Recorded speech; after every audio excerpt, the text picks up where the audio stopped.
Bonjour à tous, c'est David de la chaîne Norme Vert. Bienvenue dans cette nouvelle vidéo. Aujourd'hui, on reçoit à nouveau Johan. On avait encore plein de choses à aborder. Coucou Johan, Salut! ça va bien? Oui, merci de m'avoir réinvité. Avec grand plaisir. Bon, alors on a encore plein de sujets à aborder. Alors aujourd'hui, la vidéo, ça va être les sujets sur lesquels il n'y a pas de consensus. Donc aujourd'hui, on est censé se battre avec Johan. Donc elle, avec ses ongles, elle va m'attaquer. Et moi, je sais pas avec quoi, avec mes gros muscles peut-être. On va voir. Bon, il y a quand même des sujets qu'on va aborder sur lesquels on est d'accord. Et d'ailleurs, la très grande majorité des sujets, on est d'accord. On a un petit peu discuté avant de faire cette vidéo.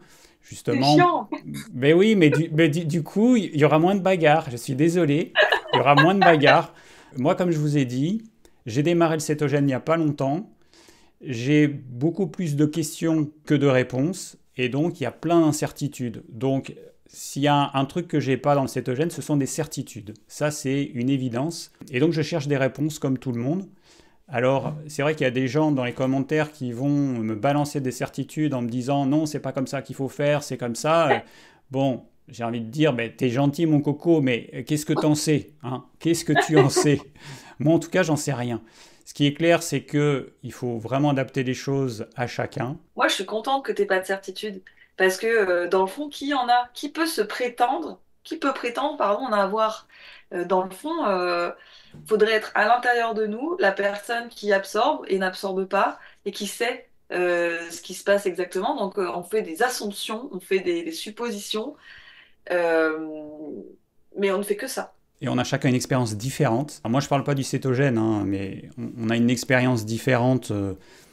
Toi, dans le coaching des personnes, en tout cas, tu as une certaine expérience. Et puis, une autre personne qui coach, elle aura un autre type d'expérience, parce que chacun, vous allez attirer euh, plutôt certains profils. Cette expérience, elle est ce qu'elle est, mais elle n'est pas universelle. C'est une évidence. Bon, je vous rappelle que Joanne, elle a écrit un livre, Révolution cétogène. Un des rares livres que je conseille. Pourquoi je le conseille? Ben déjà parce qu'il est bien. Il est très bien. Ensuite, alors toute la partie cétogène, donc c'est un livre qui est axé plus sur la cétoadaptation. De toute façon, c'est ce qui nous intéresse, puisque c'est la difficulté, c'est la cétoadaptation. C'est comment je passe d'une alimentation riche en glucides à une alimentation pauvre en glucides. Il y a une période plus ou moins longue, de plusieurs mois. Et à l'issue de cette période, si on a bien fait les choses, ça tourne à peu près tout seul. Mais c'est cette période charnière qui n'est pas évidente. Et il y a des recettes. Et quand il y a un aliment gris, eh bien, c'est précisé, sachant que les aliments gris, c'est de temps en temps uniquement, et pas en période de céto-adaptation. Et bien justement, on va commencer avec le premier thème qui est la céto-adaptation. Donc ça, c'est un morceau important. Pour moi, c'est le plus gros morceau de la céto-adaptation. Après, on va rentrer dans les détails, on va voir ce qui peut poser problème. Mais la céto-adaptation, c'est quand même une période extrêmement particulière qui peut être pas évidente à gérer. Pour moi, ça n'a pas été évident. J'ai eu pas mal d'inconfort, il y a plein de doutes. C'est une période durant laquelle on va se poser 10 000 questions. Est-ce que je fais bien les choses? Est-ce que je mange pas trop de sel? Est-ce que je vais pas faire exploser mon système cardiovasculaire? Est-ce que je vais pas boucher mes artères avec tout le gras que je mange? Est-ce que toutes ces protéines animales, ça va pas me donner le cancer en 3 semaines? On sait jamais. Donc c'est vrai qu'il y a plein de questions, il y a plein de peurs. Et en plus, bah, il y a cette nouvelle façon de s'alimenter qui n'arrange pas les choses et qui amène plein de doutes. Moi, c'est comme ça que je l'ai vécu, une période franchement pas agréable. Voilà, il n'y a pas d'autre mot. Alors, bah, je vais te laisser parler, Johan, parce que c'est quand même toi qui t'y connais. C'est marrant que tu commences par la partie des doutes parce que moi je l'ai pas beaucoup eu, j'étais juste dans l'inconfort, mais je pense qu'en fait le principal problème c'est que les gens sont pas avertis qu'il va y avoir ça, ou alors pas avertis du temps que ça va durer, et du coup c'est très mal vécu. Quand tu vas chez le dentiste, bon, tu sais que tu vas pas passer un bon moment, mais c'est ok parce que tu sais que c'est un temps X, le temps de la séance, et tu sais pourquoi, c'est normal, le type il sort son bordel, il te fait ouvrir la bouche trop grand, et puis tu baves, voilà. Alors c'est OK. Tandis que quand on arrive dans le cétogène et qu'on a eu les mauvaises informations et qu'on nous a dit qu'en 2 semaines, on allait être des machines à brûler du gras et adapter et machin, mais on ne comprend pas pourquoi, en fait, on n'est pas bien pendant un laps de temps indéfini. et que pourquoi ça se passe pas aussi bien que comme c'est écrit sur les réseaux. Et effectivement, en plus, si on a des doutes et des états émotionnels et mentaux qui font qu'on n'est pas sûr d'aller au bon endroit, alors c'est un enfer. Oui, on est d'accord, ouais.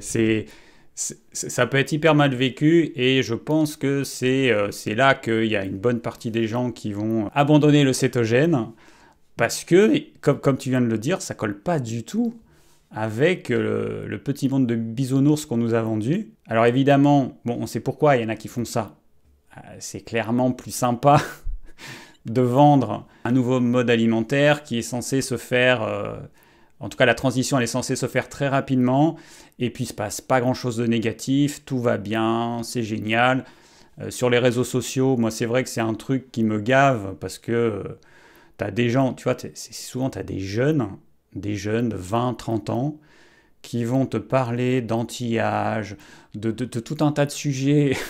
Moi, ça me fait bien marrer. Je me dis, mais quand tu auras 50 ans, mon coco, on en reparlera. Tu vois, il y a plein de jeunes qui me donnent des avis, mais bon, moi, je pense que j'aurais peut-être fait la même chose à leur âge. Tu vois, bon, moi, il n'y avait pas encore Internet, mais j'aurais peut-être fait la même chose. Mais ils ne se rendent pas compte que c'est pas les meilleures personnes pour pouvoir donner ce type d'arguments. C'est pas possible, quoi. Moi, quelqu'un qui aurait 90 ans et qui me dirait voilà ce que j'ai fait dans ma vie et voilà ce qui fait qu'aujourd'hui je suis encore jeune, j'ai plein d'énergie. Je dis ah, ok, là oui. Mhm. Mais un mec qui va, moi, un mec de 20 ou 30 ans qui va me donner des leçons à moi qui ai 50 ans sur ce qu'il faut faire ou pas faire pour rester jeune, je me dis attends, mais on verra, attends. Donc c'est vrai que les réseaux sociaux, c'est un truc quand même un peu particulier. Il y a un truc avec la durée de la phase d'adaptation qui en fait, n'existe pas comme une donnée en tant que telle. Les gens, c'est une question qui pose énormément. Combien de temps il me faut pour être adapté? Alors, comme ils savent ce que je vais dire, prennent des précautions, ils disent, ouais, je sais que tu vas dire que machin, mais à peu près. Et en fait, on va dire qu'en moyenne, et pour une personne qui n'aurait pas de gros problèmes de santé, faut compter entre 1 et 3 mois pour juste l'adaptation. Et après, des personnes qui sont adaptées en moins d'1 mois, j'en ai rencontré 2 dans ma vie. 2. Et je fais du coaching depuis 8 ans. Alors, c'est pour vous dire si c'est pas quand même, voilà. Et en fait, la majorité des gens, bah, ils arrivent dans le premier mois, ils ont des taux complètement voilà, farfelus. Le deuxième mois, ça commence à être bien. Le troisième, ça se stabilise. Puis après, on parlera de degré d'adaptation. Mais une phase d'adaptation en 2 semaines, ça n'existe pas. En fait, ce qu'on peut faire en 2 semaines, c'est éventuellement apprendre à vivre sans glucides. Ça, c'est possible si on régule bien ses minéraux, machin. Mais apprendre à brûler du gras, apprendre à digérer, métaboliser, transformer du gras en cétones, faire rentrer des cétones dans le cycle de Krebs, et que les cétones, ça devient ton énergie, et puis qu'après, tu peux basculer sur les cétones qui sont issus de ton gras stocké, etc., etc. Ça, frère, ça prend du temps. Oui, et puis moi je rajouterais juste la composante âge. C'est clair que quand tu as des personnes relativement jeunes, 20, 30, voire 40 ans, évidemment ça va aller beaucoup plus vite que quand tu as des personnes qui sont moins jeunes, 50, 60, 70, 80 ans, parce que moi j'ai eu des commentaires de personnes de 80 ans qui m'ont dit il n'y a pas d'âge pour démarrer le cétogène, 80 ans. Donc évidemment à 80 ans, c'est pas la même problématique qu'à 40, on s'en doute bien. Ouais, Donc ce sera ouais. plus long probablement. Alors je dis Et c'est probablement parce qu'encore une fois, ça dépend de ce que la personne a fait. Parce qu'un petit jeune qui a été nourri au biberon, au coca et à toutes les merdes qu'on peut manger aujourd'hui, c'est sûr qu'il peut très vite avoir des problèmes de santé, de oui. l'insulinorésistance, même jeune. C'est des générations quand même qui ont été plus exposées à un peu de la malbouffe, à des trucs. Donc aussi, ils ont leur lot de problèmes aussi, mais c'est vrai que en fait, la personne au-delà de son âge, il y a d'où elle vient. Déjà, si c'est un homme ou si c'est une femme, généralement, tu sais si quand c'est une femme, souvent, bah, il y a eu une historique de régime, par exemple, une historique de restriction. Des fois, des historiques, c'est plus fréquent chez les femmes, les problèmes d'hypothyroïdie. Donc ça, c'est des facteurs, tu sais très bien que ça va poser des problèmes pour l'adaptation, ça va ralentir. Ça ne veut pas dire que ce sera pas possible, mais ça va ralentir. Donc on peut tabler plutôt sur des 6 mois pour les personnes comme ça des fois. Si tu es au courant que ça peut durer 6 mois, tu le vis quand même mieux que si tu sais pas et que tu es persuadé que ça va durer 2 semaines. Voilà, donc on a la durée de la céto-adaptation. Qu'est-ce que tu pourrais ajouter sur cette période particulière, sur les difficultés, je sais pas. Bah, moi, je trouve que tu as eu raison de parler de tous les doutes qu'on a, parce qu'en fait, on veut faire quelque chose qui est radicalement au sens opposé où marche notre société, mais on est rattrapé par les croyances de cette société que nous, on a intégrées. Alors, on croit qu'on les a plus, mais en fait, on les a en nous. Parce que c'est exactement la définition d'une idée reçue. C'est quelque chose que tu sais même pas, que tu n'as jamais questionné tellement c'est à l'intérieur de toi. Donc, c'est très très dur parce que faire des changements, quand au plus profond de toi, caché, il y a la peur, parce que bah oui, tu vas boucher tes artères, ton foie ça marchera pas, tu vas bah, c'est très compliqué parce qu'au moindre petit signe de ton corps qui te dit oh là là j'arrive pas à digérer ou là j'ai pris du poids ou les gens qui vont te faire des remarques et ben tu fais un pas en avant puis trois en arrière à cause de ça. Le conseil que je peux vous donner pour cette phase d'adaptation au-delà de tout ce qui est minéraux machin hein, c'est nourrissez-vous d'informations. En fait, écoutez de l'information là où on vous en donne de la solide et fermez en fait les écoutilles à tout ce que vous avez eu l'habitude d'entendre avant, parce que sinon, ça va être impossible d'avancer. Bon, alors après, sur la période de céto-adaptation, on a déjà parlé de différentes choses. Il y a une chose qui est évidente, c'est que il faut manger suffisamment de sel. On sait que si on n'en ajoute pas suffisamment, on va avoir des problèmes. Il faut manger suffisamment de protéines, mais pas trop. Il y a encore des gens, quand j'écoute des podcasts, des vidéos de gens qui critiquent le régime cétogène, mais c'est quasi systématique, ils pensent qu'on est des carnivores qui se gavons de viande. Ils n'ont pas compris qu'on n'en mange pas plus qu'eux, en fait. Hein. On en mange moins. Pourquoi? Eh ben parce que... Parce que, parce que la plupart des gens, en fait, ils constituent leur assiette avec un steak enfin, je veux dire, avec une portion de protéines qui est en moyenne plus grande que celle que prend le petit cétogène, surtout en phase d'adaptation. Et ils s'en rendent même pas compte. La différence, c'est que comme eux, ils font un petit déjeuner avec de la baguette et puis un goûter avec un bol de muesli, bon, il y a 2 repas où il n'y en a pas. Mais au final, le petit cétogène ne se bourre pas de protéines. Oui, la différence, c'est que nous, on vérifie et on sait que si on mange trop de protéines, ça va pas marcher. Alors le trop de protéines, on va en parler bientôt. Si on en mange trop, ça va pas marcher. On va avoir les cétones qui vont être trop basses, on va avoir la glycémie qui va augmenter.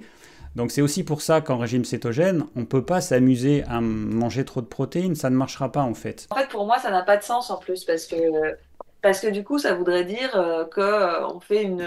on dit qu'on fait une diète qui est celle de notre génétique, enfin celle pour laquelle on est né, mais en fait qui n'est pas viable. Parce que si chaque humain se met à manger 1 kilo de viande par jour, ben en fait, c'est pas gérable du tout. Survie de l'espèce, tout ça. Donc ça discrédite totalement ce qu'on essaye de faire comprendre que c'est pas une diète juste pour faire des macros et machin. C'est la diète, c'est l'alimentation ancestrale un peu. Donc normalement, elle est supposée avoir un peu de sens, quoi. Donc cétogène, on a dit donc suffisamment de sel, pas trop de protéines, suffisamment de gras. Et du coup, bah, on va parler maintenant du gras ajouté. Johan a fait une vidéo il n'y a pas longtemps, je vous remettrai le lien dans la description, sur le gras. Donc bah, vous irez voir parce qu'elle est très bien faite. Parlons un peu du gras ajouté. Alors, alors tu vas évidemment, tu vas pas tout redire ce que tu as dit dans ta vidéo, mais si on résume un petit peu, le gras ajouté, alors pourquoi il faut en ajouter? Quelle quantité? Parce que c'est toujours les questions que les gens posent, quelle quantité? Sachant que la réponse c'est ça dépend. Évidemment. On va les rendre fous. C'est le but.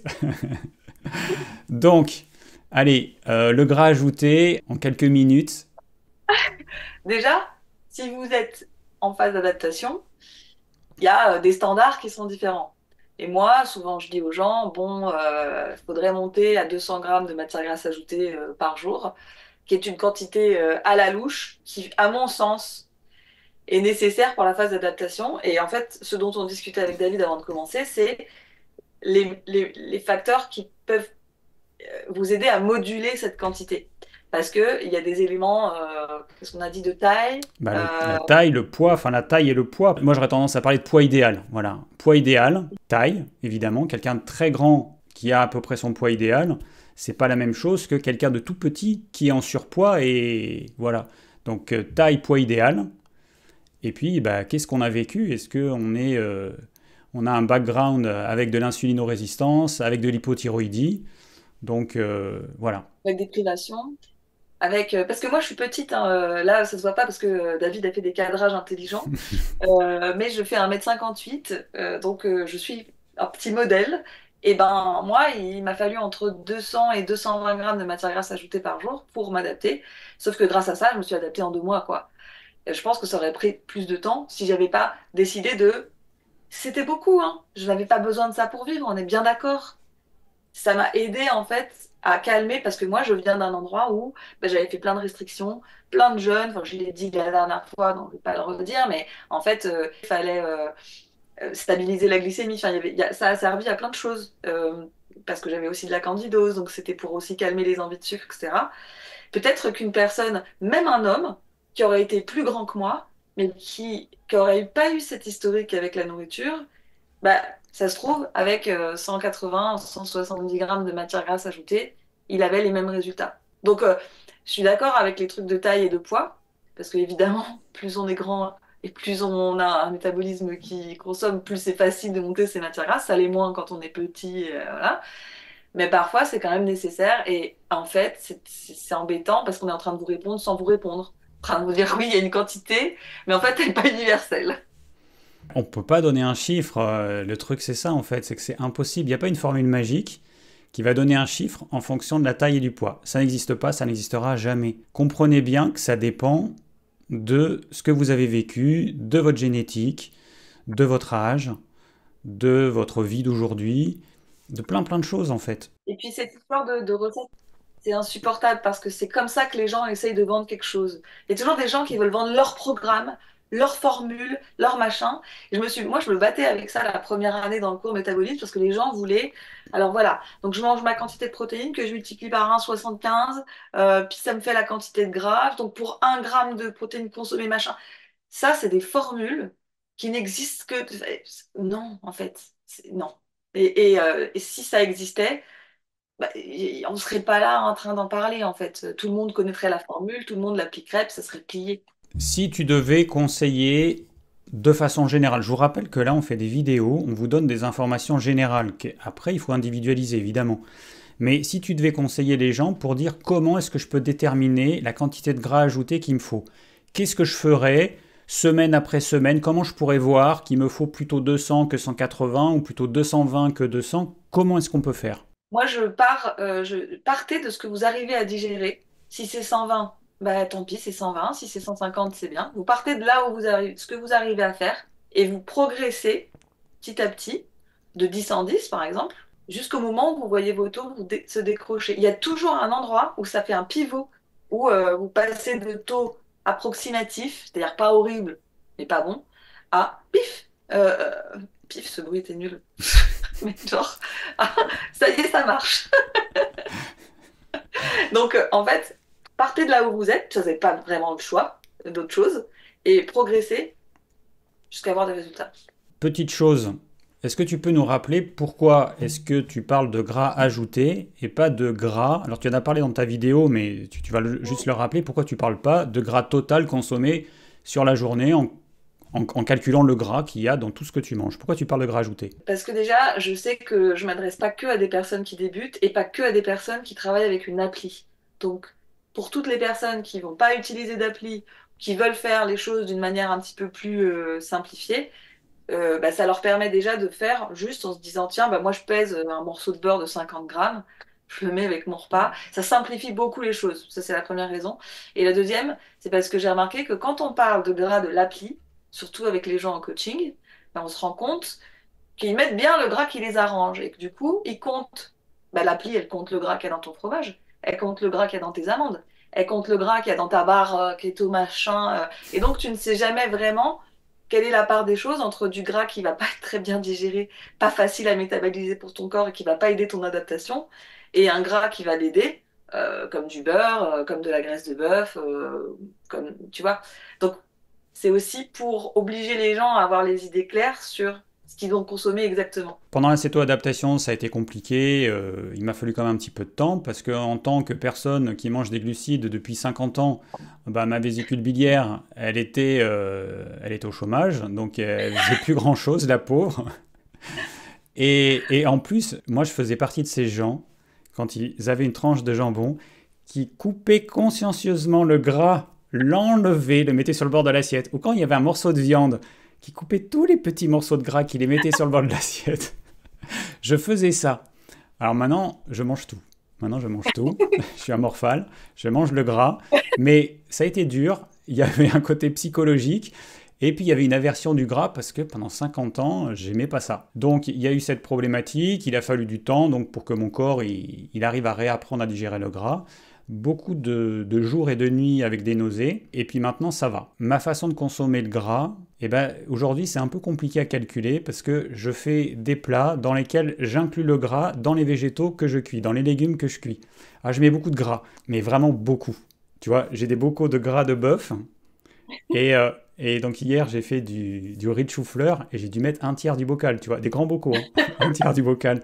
Donc ça nous dure pendant quelques jours, mais on a beaucoup de gras qui est déjà inclus dans les végétaux. Et du coup, si je voulais calculer la quantité de gras que je mange, ce serait un peu compliqué. Mais justement, il y a quelqu'un qui nous a posé une question sous la vidéo, la première vidéo qu'on a faite, donc je vais te la lire. Pourquoi le beurre est-il tant prisé par les kétos alors qu'il fait partie des produits laitiers soi-disant pro-inflammatoires? C'est toujours pareil, il faut aller dans la nuance. Alors, pourquoi on dit que les produits laitiers, c'est inflammatoire? Ben parce que ils contiennent, c'est une famille qui contient de la caséine, bon, du lactose aussi, mais de la caséine principalement. Sauf que dans tous les enfants de la famille produits laitiers, tout le monde n'a pas la même quantité de caséine. Alors je parle de caséine, il y a d'autres éléments hein, qu'on pourrait prendre en compte, mais pour essayer de simplifier mon argumentation. Donc par exemple, dans du fromage ou dans du lait ou dans des yaourts, enfin du fromage dans du lait, il y en a beaucoup plus que dans du beurre, ou en fait dans le beurre, il reste quasiment rien en caséine, il reste quasiment rien en lactose. C'est pour ça qu'en fait, oui, si tu es très sensible à la caséine ou au lactose, tu vas le sentir et tu vas devoir passer sur du ghee, c'est-à-dire du beurre qui est débarrassé de ces petits restants-là. Mais pour la plupart des gens qui n'auront pas cette hypersensibilité, ce sera OK. Après, bah voilà, effectivement, il y a aussi des matières grasses animales qui ne comportent pas ça, comme la graisse de bœuf. Tu peux faire ça, mais c'est pas si facile d'en trouver. C'est pas le même prix. C'est pas si facile d'en trouver qui soit quand même de bonne qualité. Donc, pour des raisons pratiques aussi, le beurre, c'est quand même une alternative qui est sympa, quoi. Alors c'est vrai que le beurre, c'est un truc qui est tout prêt. Moi, je fais partie des gens qui achètent de la graisse de bœuf bio. C'est sur le site Pour de Bon. Vous tapez graisse de bœuf bio et vous allez en Ok. trouver. Et c'est à moins de 5 euros le kilo, donc c'est pas cher. 5 euros le Ah kilo oui, en bio. Donc super. là, j'en ai reçu 8 kilos que j'ai fait fondre, que j'ai mis dans des bocaux et que je conserve. Donc j'en ai pour quelques mois, mais c'est vrai qu'il nous en fallait quand même une certaine quantité. Alors moi, je conseille la graisse de bœuf bio et notamment celle-là parce que c'est 5 euros le kilo. Le C'est ghee, vraiment pas cher, quoi. mais oui, le ghee bio que j'achète, c'est plus de 30 euros le kilo. Et le beurre, bah, c'est entre 20 et 25 euros le kilo. Donc c'est cher Ah le beurre oui, quand même. Et puis comme je dis dans certaines vidéos, le beurre, il y a presque 20% d'eau. Le ghee, c'est 99% de gras. Le beurre, c'est 80-82. Donc si on raisonne en termes de gras, bah, finalement, le beurre, c'est quand même assez cher. oui, Donc oui, c'est vrai. moi, je conseille Oui. la graisse de bœuf, mais c'est vrai que pour les gens, c'est beaucoup plus simple. On n'est pas habitué à manger du gras de bœuf. On est habitué à manger du beurre, même si on en mangeait peu avant par rapport au régime cétogène. Mais on n'est pas habitué à manger du gras de bœuf. Et je pense qu'il faut changer ses habitudes. Enfin, moi, tu vois, des fois, j'ai pas le temps de faire un snacking, machin, mais donc je prends ma tablette de beurre, je prends une petite tranche comme ça, je la mange comme ça. Je suis pas encore prête à faire pareil avec de la graisse de bœuf. C'est trop tôt. C'est ça, en fait, la problématique, elle est là. J'ai voulu mettre l'accent sur la graisse de bœuf, parce que là, les gens, ils m'ont dit, bah, tu manges que de la graisse de bœuf.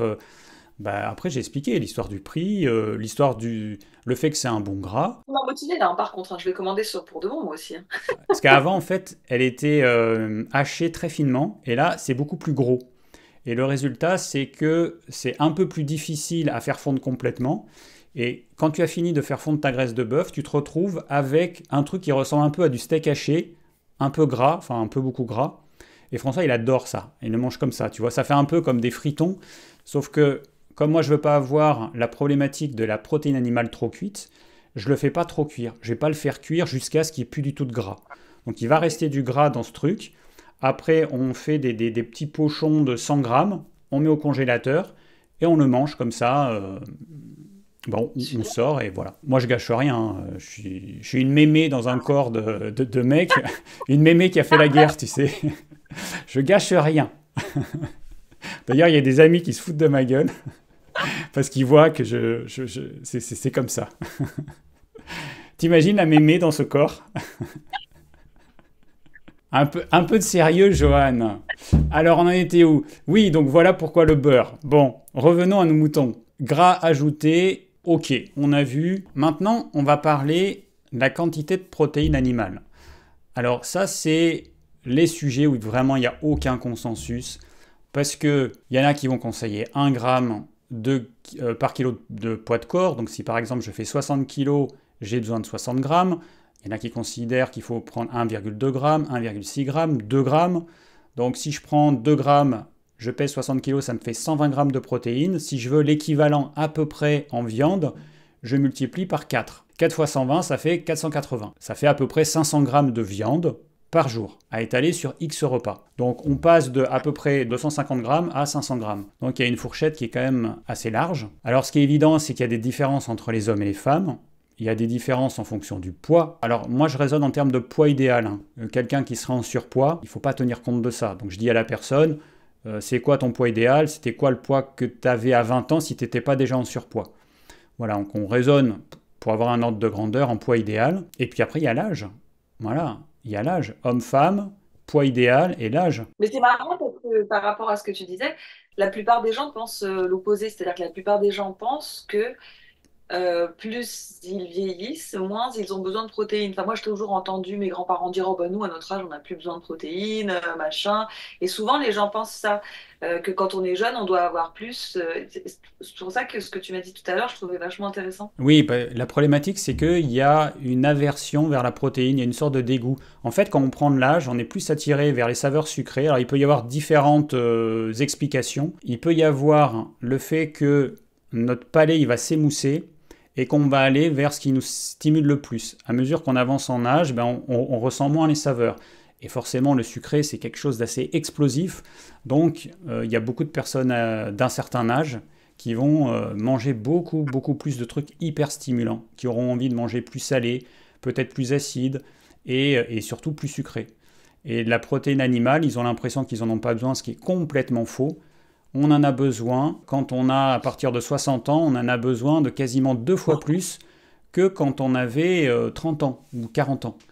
Donc ça, c'est une composante hyper importante, parce que, comme je disais tout à l'heure, ben, on n'attire pas forcément le même public.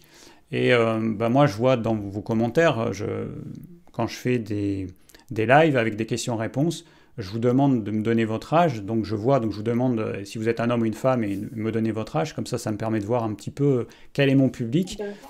Et effectivement, bah, les personnes de 20 et 30 ans, c'est pas la majorité de mon public. La majorité des personnes qui me regardent, c'est plus 50 ans et plus. Et donc, il faut en tenir compte, en fait. C'est vrai que à partir de 50 ans, on a besoin de plus de protéines, et c'est clair que 1 gramme par kilo de poids, ça va être trop léger, en fait. Donc, il va falloir augmenter sensiblement la quantité de protéines. Qu'est-ce que tu as à nous dire sur la partie protéines? Quelle quantité consommer? Je vais me positionner ici au moins sur la phase d'adaptation. Parce qu'après, une fois que vous serez adapté, si vous voulez faire des trucs un peu fancy, j'ai envie de dire, faites vos expériences. Mais je pense qu'en fait, la phase d'adaptation, c'est une période où on ne peut pas perdre du temps parce qu'on doit optimiser les choses à cause des priorités oxydatives. C'est-à-dire que si on a différents carburants dans le sang, si on a du sucre, des protéines, du gras, des cétones exogènes, de l'alcool, plein de trucs en même temps, le corps va toujours faire dans un ordre de priorité qui est toujours le même. D'abord, on fait l'alcool parce que c'est toxique. Ensuite, on fait le sucre parce que trop de sucre dans le sang, c'est toxique. Donc, il y a un ordre de passage.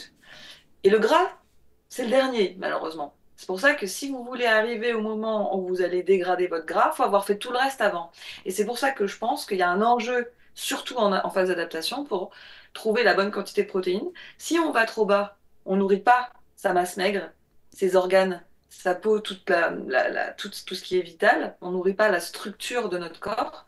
Mais si on fait trop, le surplus que le corps ne peut pas absorber parce qu'il y a une quantité donnée relative à plein de facteurs dont certains que David a dit et d'autres, qui vont faire que votre corps absorbe une quantité qui vous est propre et le reste, comme il ne peut pas le stocker, ça va être converti en sucre et c'est ça qu'on appelle la néoglucogénèse, c'est ce truc dont on parle dans la sphère cétogène et il y a des gens qui disent ça n'existe pas ou d'autres qui disent ça n'existe plus, comme si c'était des choses qui...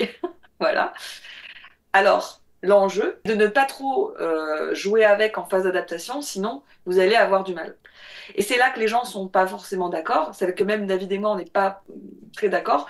Moi, je pense qu'on va dire qu'on est plus ou moins dans une fourchette de 20-25 grammes de protéines par repas, plutôt 20 quand on est une femme, plutôt 25 quand on est un homme, à moduler avec des facteurs de sensibilité à l'insuline, de qualité de sommeil, de masse maigre, d'activité sportive, de plein de trucs. Mais comme on a quand même besoin d'un certain nombre de protéines pour entretenir notre masse, et que je pense qu'on ne peut pas en absorber plus qu'une certaine quantité, ben je pense qu'il est nécessaire, du coup, de faire au moins 3 repas par jour, si ce n'est 4. Parce que sinon, avec des petites prises, parce que j'ai conscience que ce sont de petites prises, ben on se retrouve quand même avec pas assez de protéines. Mais je pense que comme la protéine, c'est pas une évidence de l'absorber, il y a beaucoup de gens qui ont des problèmes d'acidité gastrique, de problèmes de déficience enzymatique et qui n'arrivent pas si bien que ça à absorber les protéines.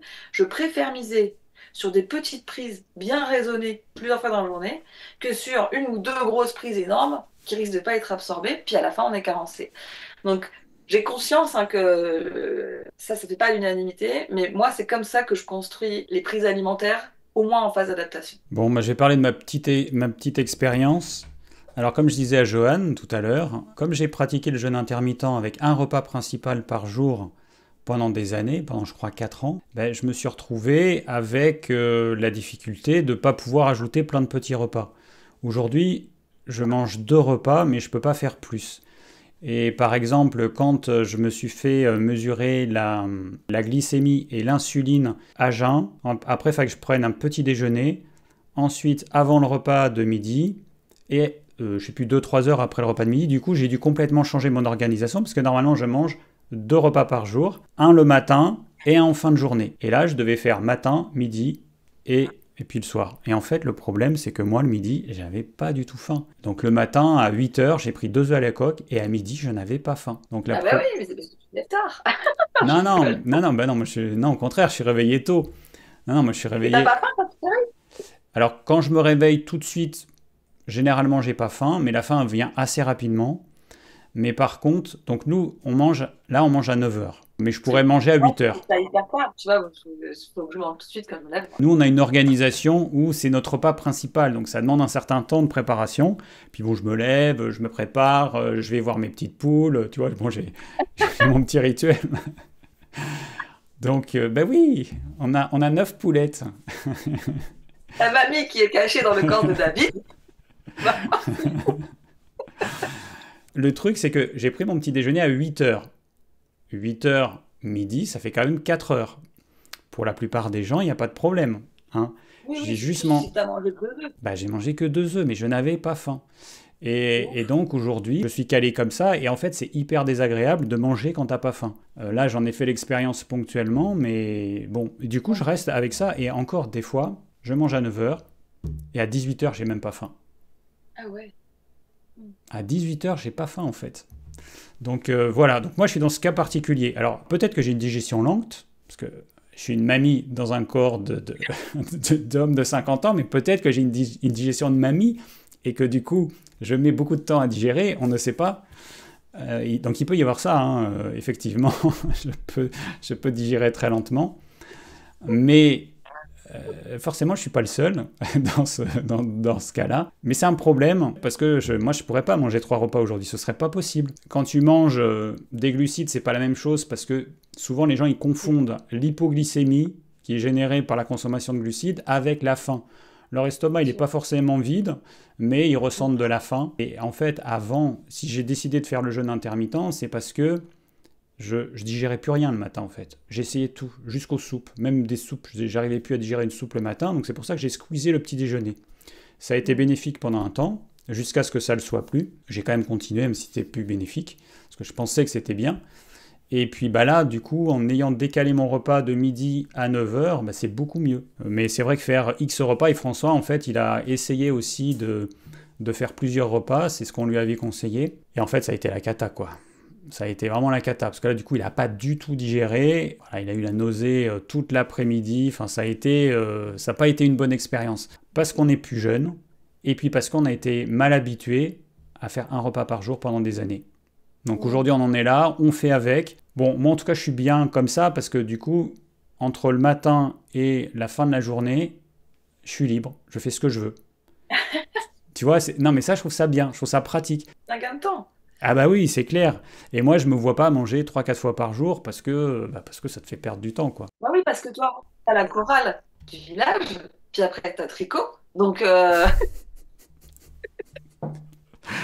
Bon, je pense que ça va me suivre. Hein? C'est pas très gentil. Mais bon, c'est de bonne guerre. Je réserve ma vengeance pour plus tard. Bon, alors Johan, c'est une vidéo qui n'est pas du tout sérieuse. Ça va pas du tout, ça. Hein. Alors, bon, les protéines, tu as dit qu'on n'était pas d'accord. Ce que moi j'ai expérimenté, c'est que, premièrement, avant de dire ce que j'ai expérimenté, c'est que Johan, donc ses conseils, ils sont adaptés à des personnes qui font 3 à 4 repas par jour. C'est-à-dire que quand tu dis 25 grammes, c'est au moins 3 repas par jour. Et évidemment, si moi je l'applique et que j'en fais que 2, ça ne va pas le faire. Parce que 25 plus 25, ça fait 50. C'est clair que je vais être carencé. Un homme de 50 ans, 0,8 g par kilo de poids, non, c'est beaucoup trop peu. Moi, je considère qu'il me faut à peu près 1,5 g de protéines par kilo de poids. Donc, ce qui ferait à peu près 90 g de protéines par jour. Et si on raisonne en termes de viande, ça fait 360 g de viande par jour. Divisant 2 repas, ça fait 180 et 180. Sachant que c'est un ordre de grandeur. Par exemple, à midi, j'ai mangé un morceau de viande qui devait faire à peu près 140 g. Ce soir, je vais manger peut-être la même chose, peut-être un peu plus, et puis demain je mangerai un peu plus ou un peu moins, et puis je fais comme ça, c'est un ordre de grandeur. Voilà, mais je ne vais pas m'amuser à peser chaque morceau de viande. Moi je mange plus de protéines par repas que ce que tu conseilles, parce que je me suis rendu compte que pour moi le régime cétogène, si je veux arriver à le faire, bah, il faut quand même que ce soit gérable au niveau de la sensation de faim, de remplissage. Et j'ai testé des jours où je mangeais vraiment peu de protéines. Donc je mangeais par exemple 100 g de viande par repas. Et en fait, c'est trop peu. Et après, ça m'amène des fringales, ça m'amène une insatisfaction. Après, j'ai envie de grignoter autre chose. Donc déjà, quand on a envie de manger autre chose, c'est un signe que le repas, il manquait des choses. Alors ça peut être manque de protéines, ça peut être manque de gras aussi. Mais le gras, comme je l'ai monté suffisamment, voilà, a priori, c'est pas ça. Donc, il y a aussi cette problématique, pour moi, et peut-être pour d'autres, qu'en diminuant trop, ça passe pas. Mais ça ne veut pas dire qu'il faut faire exploser les compteurs. En augmentant peut-être un petit peu, en passant de 100 à 120 grammes, ça peut suffire.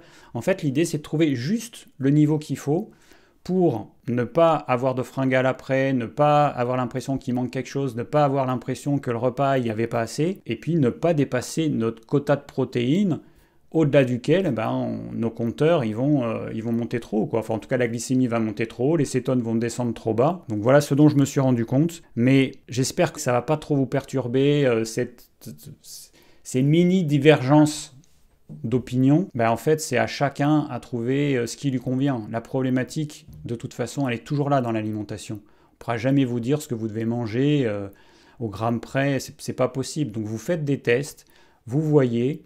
Nous, on conseille d'utiliser des appareils pour mesurer notre glycémie, nos cétones. Pourquoi? Parce que ça nous évite de faire n'importe quoi, en fait. Parce qu'on peut avoir plein de théories, toutes les théories qu'on veut. Soit on fait du carnivore et on s'en fout. On mange beaucoup de protéines animales, on s'en fiche, on ne cherche pas à être en cétogène. Ok, pourquoi pas. Soit on veut faire du cétogène, mais si on veut faire du cétogène, on le fait bien ou alors on ne le fait pas.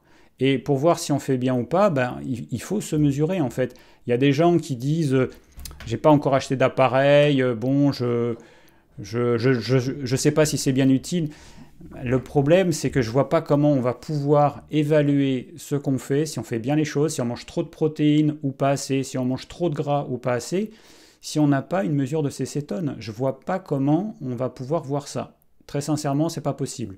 Donc le cétogène, c'est un truc très particulier. Ou vous faites pas, mais faites-le bien si vous le faites. En faisant n'importe comment et à l'aveugle, vous donnez raison aux gens qui disent c'est n'importe quoi. Tandis que quand vous êtes là avec vos outils de trucs et que vous êtes capable d'expliquer c'est pas n'importe quoi parce que la glycémie elle est stabilisée, du coup mon corps est capable d'aller fabriquer ce truc-là.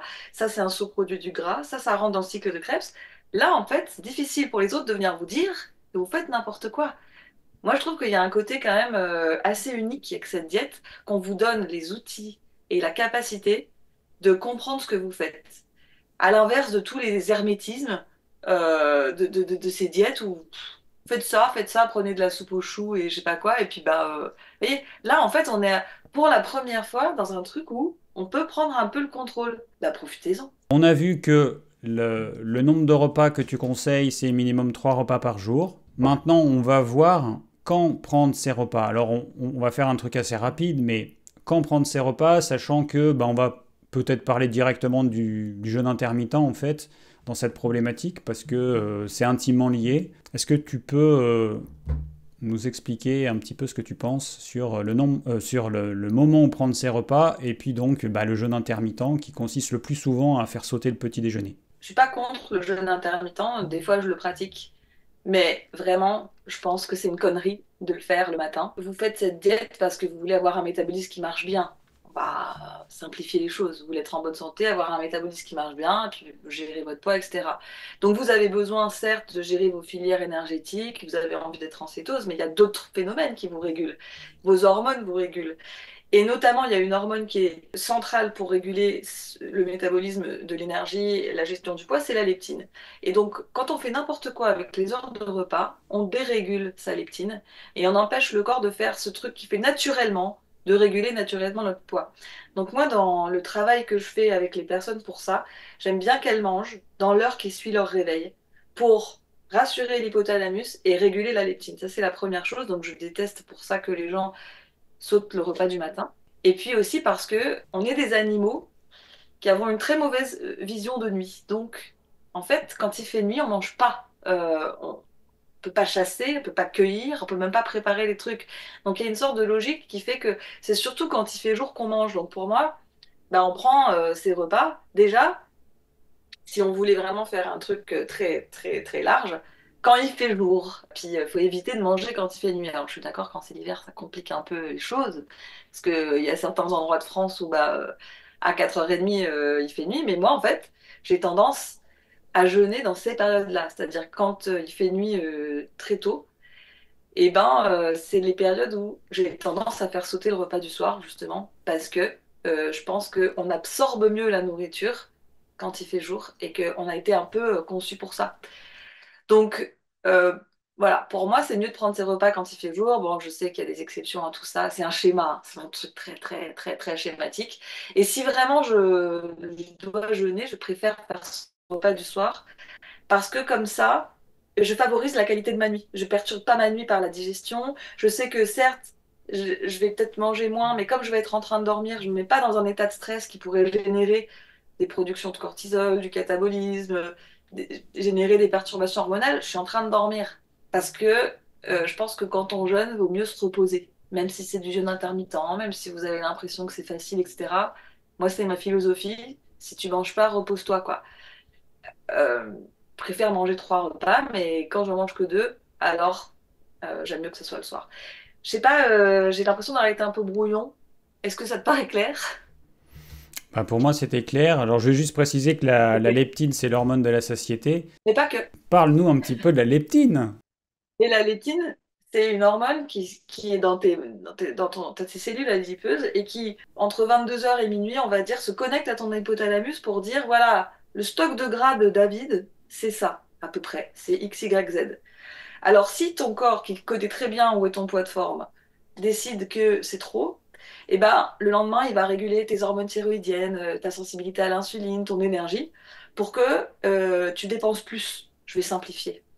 Et à l'inverse, si tu es en sous-poids, il va se débrouiller pour que tu stockes plus, que tu dépenses moins, pour que nuit après nuit, tu ailles petit à petit vers ton poids de forme sans que tu aies rien à faire consciemment. Sauf que si ta leptine est déréglée parce que tu fais des choses qui la dérégulent. Et il y a pas mal de choses qui peuvent la dérégler. Ou si t'es pas en sommeil profond quand ça doit se passer, donc la leptine ne peut pas faire son travail, bah, du coup le message ne passe pas. Et quand le message ne passe pas, ton corps, pour des raisons de survie, et ben il se dit, bon, on va faire l'option stockage parce qu'on ne sait pas de quoi demain sera fait. Et du coup, c'est difficile pour la personne qui est dans ce cas-là de réguler son poids parce que l'hormone qui est normalement fait ça à sa place ne le fait pas. Donc la personne est obligée de compter ses calories, de faire des petits calculs, de faire du jeûne intermittent, d'enlever des repas, de faire trop de sport et plein de trucs pour réguler son poids, alors qu'à la base, il y avait un système tout simple qui était fait pour ça. C'est clair, précis. Non, mais c'était clair hein, ce que tu avais dit. Il n'y a pas de problème. Si les gens ils n'ont pas compris, eh ben, ils remontent un petit peu en arrière, ils rembobinent et puis ils réécoutent. Mais je pense que c'était très clair. Bon, après, pour l'histoire du jeûne intermittent, c'est vrai que moi, pour l'avoir fait pendant des années, de façon un peu extrême, parce que je faisais un repas principal et puis je mangeais des fruits, style 2 heures avant mon repas principal que je prenais le soir à ce moment-là. Donc j'ai vu un petit peu ce que ça faisait, donc ça faisait une longue pause digestive, enfin en tout cas ça faisait un long moment où je crevais la dalle et j'avais vraiment envie de manger, mais la réalité c'était ça en fait, parce qu'en plus le fruit il amène de la faim, bon là je carburais au glucose, donc c'était compliqué, c'était un petit peu un combat. Et donc j'ai déjà dit, mais le jeûne intermittent, je me suis rendu compte que c'était un problème, donc là je faisais juste... je mangeais à midi, je faisais une pause classique entre le repas du soir et le repas suivant qui était à midi. Et je me suis rendu compte que c'était un problème et que ça pouvait pas être naturel d'avoir autant faim le matin quand on se lève jusqu'à midi dans un contexte où on a beaucoup de choses à manger, on a un frigo qui est plein, on a les placards qui sont pleins de nourriture. Ça pouvait pas fonctionner sur le long terme en fait. Donc, et c'est vrai que c'est le meilleur moyen de se créer des troubles alimentaires. Moi, j'ai fait de l'hyperphagie à cause de ce un repas par jour que je n'ai jamais eu de ma vie. Et en fait, il a fallu du temps pour m'en débarrasser. Quand je suis passé à 2 repas, j'avais quand même cette tendance à trop manger. C'était devenu une habitude. 4 ans, ça fait long en fait. 4 ans à manger un repas par jour. Bon, voilà. Donc, le jeûne intermittent qui consiste à supprimer le repas du matin, je pense que c'est pas une bonne idée aujourd'hui. Je suis tout à fait d'accord avec toi. C'est vrai que le meilleur repas à faire sauter, je pense aujourd'hui que c'est le repas du soir. Et le jeûne intermittent, il a un vrai intérêt quand ce n'est pas tous les jours. Ça, c'est le top. Parce que l'hormèse, la vraie hormèse, c'est des stress qui viennent à des moments aléatoires, c'est le top, parce que ton corps, il va pas s'adapter. Si tous les jours, tu supprimes un repas à telle heure, ton corps, il va s'adapter. Il va s'habituer à ça. Et on sait comment il s'habitue. Généralement, il va ralentir le métabolisme. On sait en fait comment ça marche sur le long terme. Et c'est pas ce qu'on veut. On veut pas ça. On veut pas avoir un métabolisme de base qui est ralenti. On veut pas avoir une prise de poids inexpliquée. On veut pas devenir frileux. On veut pas tout ça. Avec certaines pratiques comme le jeûne intermittent tel qu'il est pratiqué, c'est ce qui se passe, et notamment chez les femmes, mais pas que. Puis comme tu viens de le décrire, hein, tout le déséquilibre hormonal, c'est catastrophique. Et après, ça met un temps fou à se rééquilibrer. Donc, jeûne intermittent, une fois qu'on est céto-adapté, oui, mais plutôt le faire ponctuellement. Si par exemple, le soir, j'ai pas faim et que j'ai la force, je ne mange pas. Mais on sait très bien que souvent on mange par habitude ou par plaisir, mais l'idéal c'est ça. C'est plus une réflexion. Est-ce qu'il faudrait être cétogène tout le temps, toute l'année, de façon continue, éventuellement toute notre vie, ou est-ce que ça aurait du sens de faire une partie de l'année en cétogène et puis une autre partie en rajoutant des glucides? On peut imaginer que 2 tiers de l'année on est en cétogène, la saison la plus froide, une partie du printemps, tout l'hiver et une partie de l'automne. Et puis quand il commence vraiment à faire chaud, quand on a des fruits, le fruit c'est un bon indicateur, enfin les vrais fruits qui poussent sur des arbres, je ne parle pas des fruits sous serre qui sont mûrs dans mon département dès le début mars, parce que celles du jardin, elles sont mûres entre mi-mai et fin mai, plutôt fin mai. Donc ça, c'est la vraie saisonnalité de la fraise. Et donc le fruit, c'est un indicateur qui nous dit, là, on est en saison chaude, on est en été, on est début de l'automne. Moi, j'ai prévu d'expérimenter plutôt cette partie-là, de rajouter peut-être des fruits, un peu de melon. Moi, il y a des fruits que j'aime beaucoup. Un peu de melon, on a plein de framboises dans le jardin. En plus, les framboises jaunes qui sont hyper sucrées, qui sont très bonnes, enfin hyper sucrées, qui sont douces surtout, elles sont moins acides que les framboises rouges qu'on trouve un peu partout. Et puis nous on a des petits fruits, on a des groseilles, on a des cassis, des groseilles à maquereau. Oh, t'as des groseilles à macro. Et ça, c'est un truc de grand-mère. Ah oui, Ah oui. de ouf, de ouf, mais c'est mes préfs. Putain, Bah, il faut que tu viennes ici, Johan. Il n'y a pas d'autre solution. c'est mon fruit préféré, quoi. Voilà, donc bah voilà où j'en suis arrivé. Donc, qu'est-ce que tu peux nous dire là-dessus? Qu'est-ce que tu penses pour toi, sachant que tu pratiques le cétogène depuis bien longtemps, depuis plus de 8 ans? Pendant longtemps, j'étais dans cette espèce de truc un peu dogmatique de non, faut le faire tout le temps, c'est notre diète ancestrale, machin.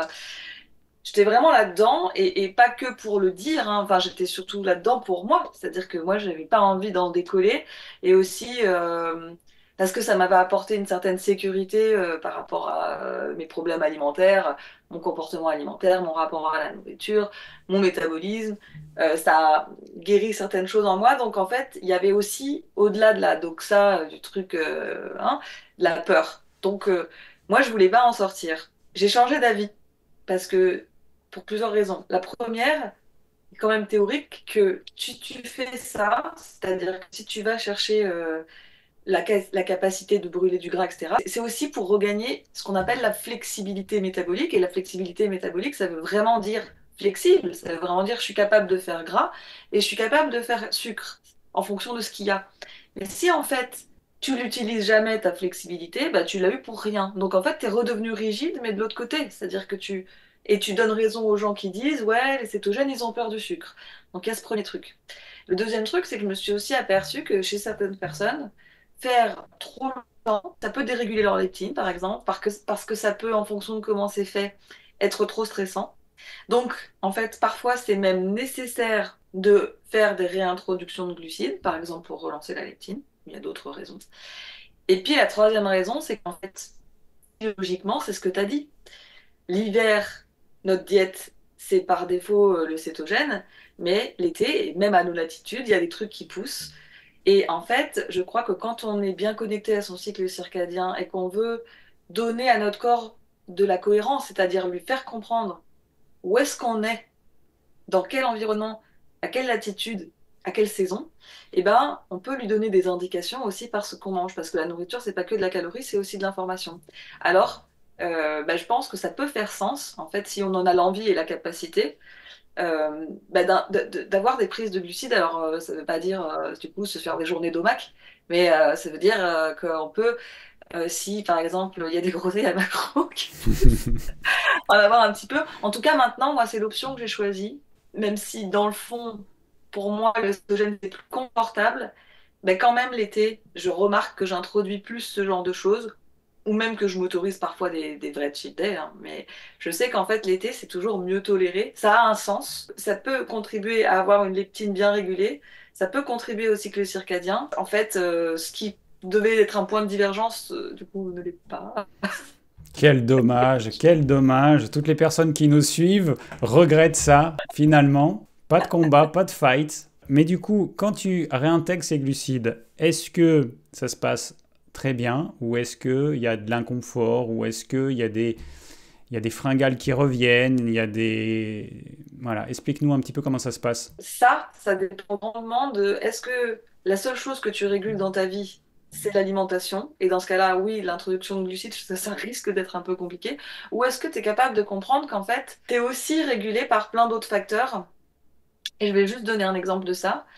En fait, quand on mange des produits qui ont des glucides, mais qu'on les mange au contact des UVB, qui sont dans la nature l'été, eh ben, notre corps a la capacité de beaucoup mieux gérer ce sucre et de vider nos réserves de glycogène et de nous aider en fait à métaboliser ça. C'est pour ça que par exemple, bah, les personnes qui vivent près de l'équateur, c'est rarement des personnes qui digèrent très mal les fruits ou les glucides. Tandis que les gens qui ont plutôt qui vivent dans le nord, beaucoup à l'intérieur, etc., bah, eux en fait ils sont moins prévus pour ça. Donc en fait quand je fais des introductions de glucides, je réfléchis à mon contexte. J'essaie d'être dehors. J'essaie que ce soit des jours, par exemple, où il y a beaucoup de soleil. J'essaie que ce soit des aliments qui poussent à ma latitude, à la saison. Et en fait, quand je fais ça, ça passe très bien. J'ai envie de dire, même quand c'est pas exactement la latitude et la saison. Mais tu vois, en fait, non, il n'y a pas de problème digestif si je fais pas des excès, tu vois. En fait, si c'est un truc qui est, si c'est parce que je suis chez ma mère et qu'elle a des tomates dans le jardin et qu'elle a fait une salade de tomates, même s'il y en avait trop pour un cétogène, ben en fait, ça passe très bien. Ouais, moi, c'est un peu la peur que j'avais. J'ai pas encore testé, évidemment. Mais je me dis, quand je vais réintroduire les fruits, est-ce que je vais pas avoir des problèmes digestifs, par exemple? C'est ce que je me dis. Ou alors, est-ce que l'espèce d'eczéma que j'ai qui s'appelle la dyshydrose ne va pas revenir? C'est les questions que je me pose. Parce que je me dis, si c'est le cas, forcément, ça risque de me démotiver à réintroduire, par exemple, les fruits. Après, c'est clair que dans les glucides, il n'y a pas que les fruits. Il y a les féculents. L'avantage du féculent, c'est qu'on n'a que du glucose, on n'a pas le fructose. Donc, bon, moi, je ne sais pas encore comment je vais faire. Je suis en train de me tâter. Je verrai, en fait. C'est plus difficile pour toi parce que tu as commencé cette année. Donc, en fait, t'as pas eu beaucoup de confort, d'adaptation pour te dire, bah ok, maintenant c'est... Enfin, je veux dire, la personne, moi j'ai tardé, hein, parce que comme je l'ai dit, j'avais peur. Donc je crois que mon premier cheat, je l'ai fait à ma 5e année. Ah oui. Oui, j'étais peureuse, écoutez, hein. Mais, mais par exemple, enfin, de toute façon, à cette période-là, j'étais pas du tout quelqu'un qui était conscient de ce dont toi tu es conscient et j'avais pas le mode de vie que tu as, tu vois, avec de la gestion du stress, de la gestion du cycle circadien, etc. Donc, presque, j'ai envie de dire, j'ai raison d'avoir peur. Mais ce que je veux dire, c'est que quand même, mon corps, il savait faire la cétose. Et donc, sortir et revenir, c'était pas non plus un sujet. Tandis que quelqu'un qui aura, par exemple, commencé sa diète cétogène-là en ce moment et qui veut faire ça le mois prochain ou dans 2 mois, c'est trop tôt parce qu'il n'a pas fini son adaptation. Du coup, pour lui, ça risque d'être un peu contre-productif parce que quand même, pour faire ça, il faut déjà avoir installé son adaptation. Vous devez le savoir, hein, chacun d'entre vous qui est adapté depuis longtemps, combien de temps ça vous prend quand vous sortez de cétose pour revenir. Et avec quelle taille de cheat, si je mange une demi-pêche qui pousse dans le pêcher de mon jardin, ça va quasiment pas changer la donne le lendemain. Par contre, si je mange une demi-pizza, bon, ben, je sais qu'après, il me faut 2, 3 jours pour que mes taux y reviennent. Je pense que c'est des enjeux différents en fonction de depuis combien de temps t'es adapté et quelle est ta flexibilité. Je vais le voir, oui, parce que c'est vrai que moi, c'est tout récent. Ça fera 6 mois, en fait, que j'aurai vraiment démarré le cétogène. C'est pas mal 6 mois. J'ai envie de dire que c'est le minimum, tu vois. J'ai envie de dire que Ouais, c'est le minimum. ouais, je trouve Parce aussi. qu'en C'est le fait, minimum pour arriver là. j'ai quand même pu goûter les bénéfices du cétogène. Je suis parti de la période désagréable des 2 premiers mois, là, qui étaient vraiment pas agréables, où vraiment je voyais pas les bénéfices. Donc, bon, on verra. De toute façon, j'en parlerai dans les vidéos, ça c'est évident. Ouais, moi je suis un peu impatiente, c'est ça. C'est une télé-réalité. Il y a les Kardashians et puis il y a David Delorme-Vert. Alors, on vient d'aborder tout un tas de sujets hyper intéressants, des sujets sur lesquels il n'y a pas de consensus. Il est évident que vous n'avez pas eu de réponse absolue. Ça reste toujours à adapter en fonction de chacun. C'est comme ça. Voilà, il faut vous y faire. Et c'est souvent comme ça. Alors maintenant, on va voir les pires aliments cétogènes. Alors, il y a vraiment des bons aliments. Il y a des aliments qui sont un peu entre deux. Et puis, il y a des vraies saloperies. Et on va démarrer cette partie avec les huiles végétales de graines. La pire des saloperies. Vas-y, lance-toi, Joanne. Ah non, mais moi, franchement, quand les gens disent qu'en cétogène, on a peur des glucides, j'ai tout de suite envie de leur couper la parole. Parce que pour moi, je préfère aujourd'hui manger des glucides que manger des huiles végétales de graines. Clairement, ça n'a aucun sens métaboliquement. Le corps ne sait qu'en faire. Stocker, c'est impossible à déstocker derrière. Ça génère de l'inflammation. Enfin, s'il y en avait vraiment un qui me ferait peur, c'est celui-là. Bon, après, moi, je peux rien dire de plus, si ce n'est que je suis d'accord, hein. Je suis d'accord, c'est vrai que c'est un vrai problème. Alors bon, j'ai émis un petit bémol récemment. un petit bémol avec une nouvelle huile qui est l'huile de tournesol oléique, qui a une super composition puisqu'elle contient plus d'acide oléique que l'huile d'olive, elle contient moins d'acide linoléique que l'huile d'olive, elle n'en contient que 5%. Donc si on s'en tient à la fiche technique de cette huile de tournesol oléique, elle est bien en fait. Elle est riche en acides monoinsaturés, très pauvre en acides gras polyinsaturés, elle est bien. Donc ce serait une exception. J'ai fait une vidéo qui a listé un petit peu toutes les huiles. Alors j'ai montré qu'il y avait des huiles qui étaient mieux, mais après la problématique c'est le prix. C'est qu'une huile de noisette qui a une composition qui est plutôt pas mal, mais avec un prix à 50-60 euros le litre, moi je suis désolé, je ne sais pas qui va pouvoir se payer de l'huile de noisette en cétogène, sachant les quantités que nous on mange. En régime classique, tu achètes ton huile, tu la gardes 6 mois jusqu'à ce qu'elle soit bien rance, et puis t'en mets un petit peu de temps en temps, parce que je dis ça parce qu'en fait, quand je vais chez les gens, moi souvent je cuisine. Je cuisine à la maison, mais je cuisine aussi chez les gens. C'est Ah comme ouais? ça, ben c'est comme Ils ça. le prennent bien? Oui, non, mais c'est qu'ils me demandent, et puis moi, j'aime pas rester assis, et donc je peux pas m'empêcher d'aider. Et souvent, les bouteilles d'huile, j'ouvre, Ah oui. je sens, et ça sent le rance, en fait. Les huiles végétales, c'est systématique. Les gens, ils les gardent sur le comptoir, sur des étagères, à la Sur le lumière. comptoir? Mais oui, mais ils les mettent pas au frigo. Personne les met au frigo. Donc, tu as des étagères avec les huiles, elles sont bien oxydées. Et donc ça, non, ça c'est pas possible. Donc voilà, donc tout ça pour dire que les huiles végétales de graines, oui, je suis d'accord. Il y a une exception, mais je ne sais pas encore ce que ça vaut cette huile. Moi, je l'ai testé juste ponctuellement parce que je me suis dit que ce serait bien d'avoir une huile qui a pas trop de goût, parce que l'huile d'olive, j'aime pas, pour faire de la mayonnaise de temps en temps.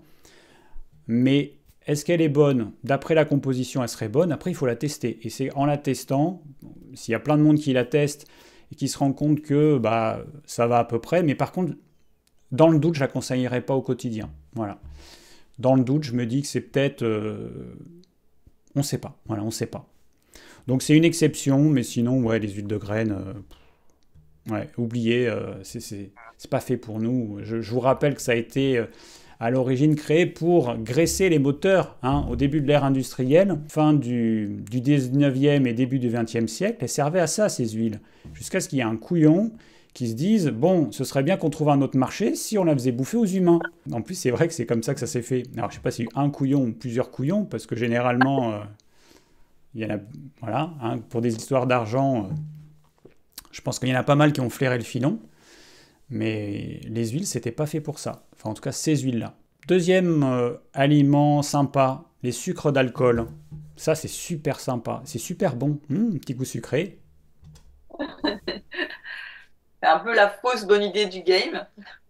En fait, c'est un peu un débat qu'on, enfin pas un débat, mais un sujet qu'on avait avec David, c'est toutes ces histoires de recettes. En fait, qu'est-ce qu'on fait? Est-ce qu'on remplace son gâteau d'avant ou son chocolat d'avant par une version qui est OK, ou est-ce qu'on décide que en fait on change vraiment et que du coup on oublie son gâteau d'avant? Ça, c'est des partis pris. Moi, j'ai tendance à penser qu'au moins pendant la phase d'adaptation, faut oublier son gâteau d'avant parce que faut laisser premièrement à son corps et à son palais et à son cerveau le temps de oublier ce truc-là, le temps d'oublier ses addictions, voilà, de faire une réhab en fait.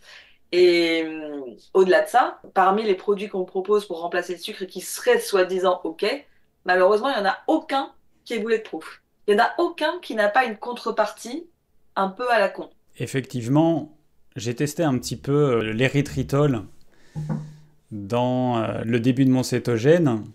Alors, il n'y avait pas que ça. Donc, j'ai fait un combo. J'ai fait érythritol, farine d'amande.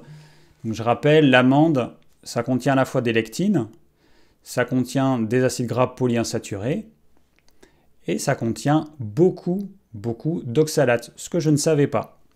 Donc c'est vraiment un super cocktail de super trucs, c'est vraiment le super méchant dans les dessins animés ou les films de super-héros. L'amande, c'est vraiment un super truc pas bon. Et donc j'ai testé, et effectivement, ça pose des problèmes au niveau digestif, ça va entretenir notre appétence vers le sucré. C'est quelque chose, le sucré, qui est très bien, qui est naturel, mais c'est pas fait pour que ce soit tous les jours. Dans la nature, si vous baladez dans la campagne tout au long de l'année, supposons que chaque jour de l'année, vous vous baladez dans la campagne et vous mangez les choses sucrées qu'il y a, ben vous verrez qu'il n'y en a pas souvent dans l'année.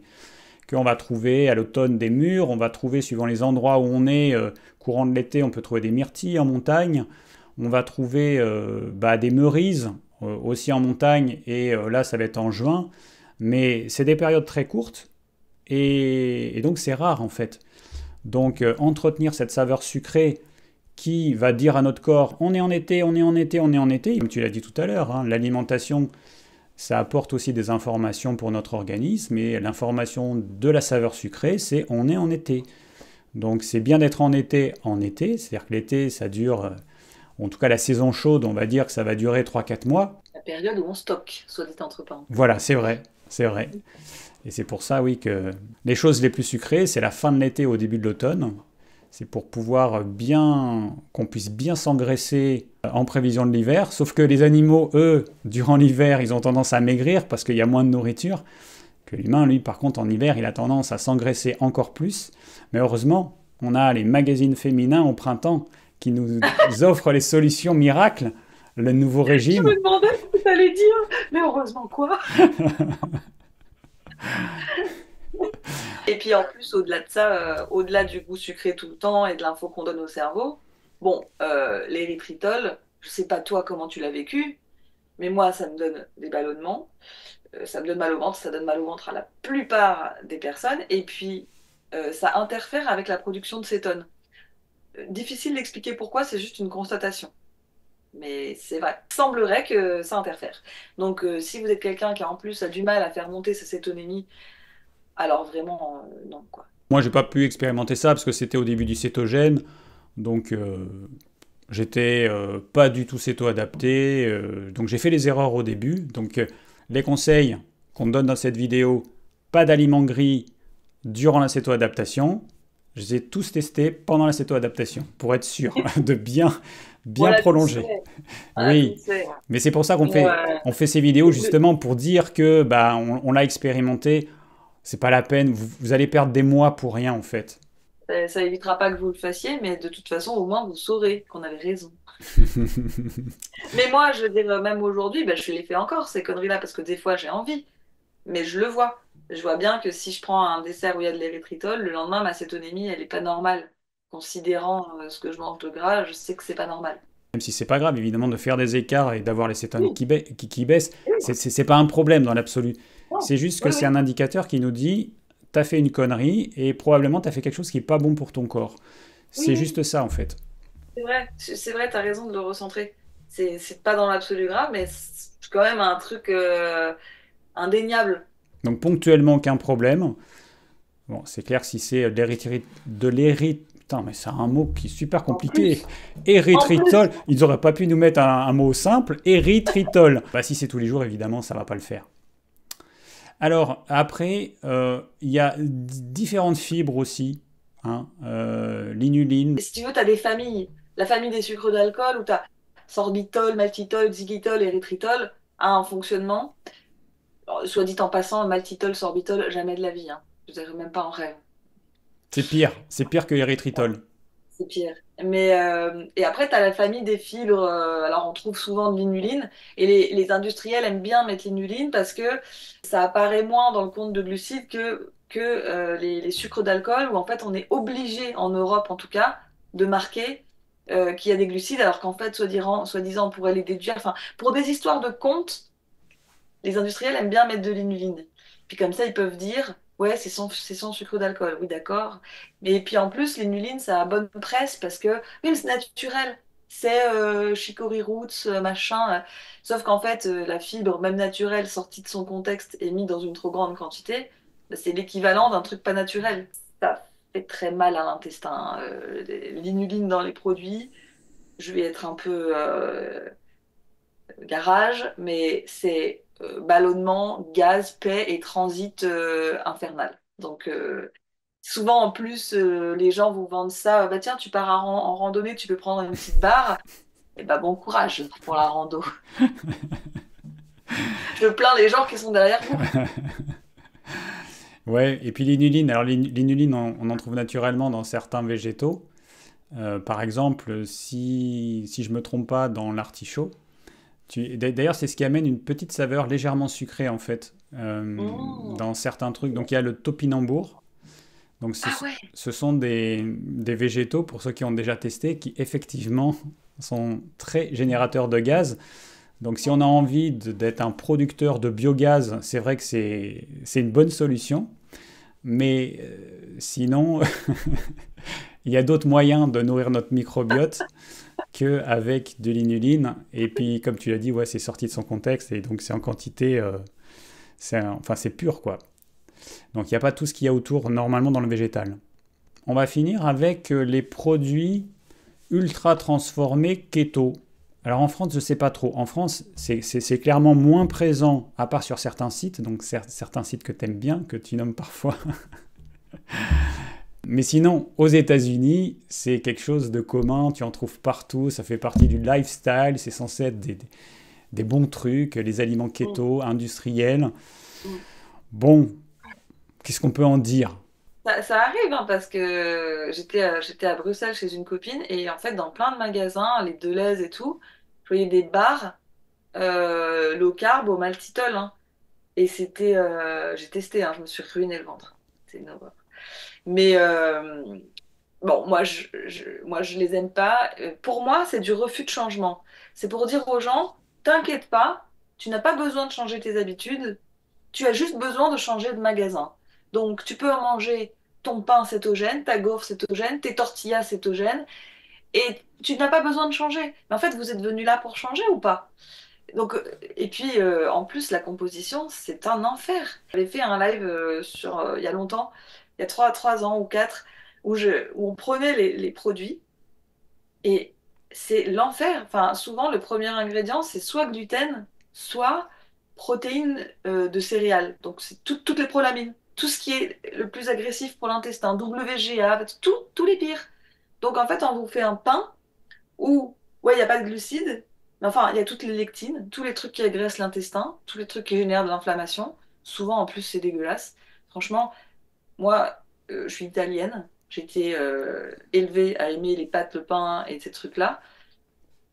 Quitte à manger un truc agressif pour moi, je crois que je préfère manger un bout de pain. Le ratio composition-plaisir, il est horrible. Et puis, bah, après, t'as les bars, t'as les chocolats, les pâtes à tartiner, les trucs. Et à chaque fois, bah, c'est un mix d'huile végétale, de sucre d'alcool, de tout ce qu'on vient de dire avant. Mais vous avez tout. Alors, quand j'avais fait ce live, le patron d'un de ces sites était venu. Et dans le chat, il avait marqué, oui, mais quid du plaisir?